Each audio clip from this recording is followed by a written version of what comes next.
maxkamadda gobolka Banaadir ayaa 20 dhalinyaro ah waxa ay siyaabo kala duwan ugu xukuntay falal dambiyeedyo ay sheegeen in ay ku soo qabteen dhalinyaradaasi waxa hadaba goobjoog ka ahayd xukunka maxkamadaasi wariyaha Somali Channel Xamdi Maxamed Xiis maxkamadda gobolka Banaadir ee dawladda Soomaaliya oo maanta u fariisatay dacwado ka dhan ah 20 dhalinyaro ah oo lagu soo eedeeyay dambiye kala duwan oo ay ka mid ahaayeen kufsi dhac iyo falal burcad badeednimo ah ayaa xukunno u badnaa xarig ku riday gudoomiyaha maxkamadda gobolka Banaadir Xaashi Cilmi Nuur oo qaadayay dacwada eedeysanayaashan ayaa faahfaahin ka bixiyay tirada xukunka ku dhacay iyo inta la sii daayay isagoona dhanka kale baaq u diray saraakiisha saldhigyada magaalada Muqdisho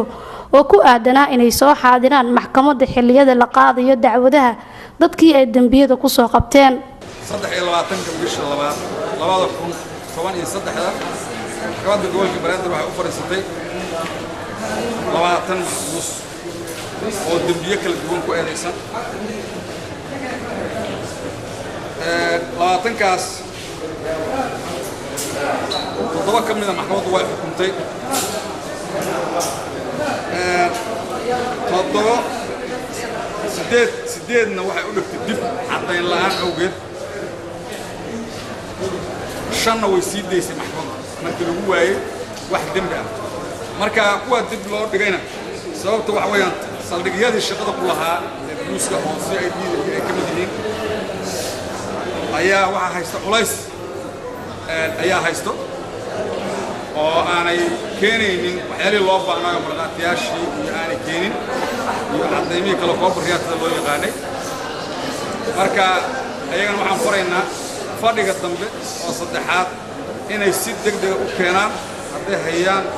caddaymo haddaanay haynin ay keenaan dadkaanu inaynan wax dembiya inaanay lahayn waana soconaysaa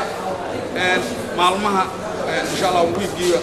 2 maalmood ayaa maxkamaddu soconaysaa xabiis far badan xiran oo ilaa 200 gaadis rumaan ah aan wali la xukumin marka sidaas aan la socodsiinayaa maalmihii ugu dambeeyay ayaa waxaa magaalada Muqdisho ku soo badanayay falalka kufsiga ah oo aan horey loogu arag 20kii sano ee dagaalada ka jiray Soomaaliya iyadoona maxaabiis tiro badan oo u xiran falkaasi ay ku jiraan xabsiga dhexe ee magaalada Muqdisho Xamdi Maxamed Xasan Somali Channel Muqdisho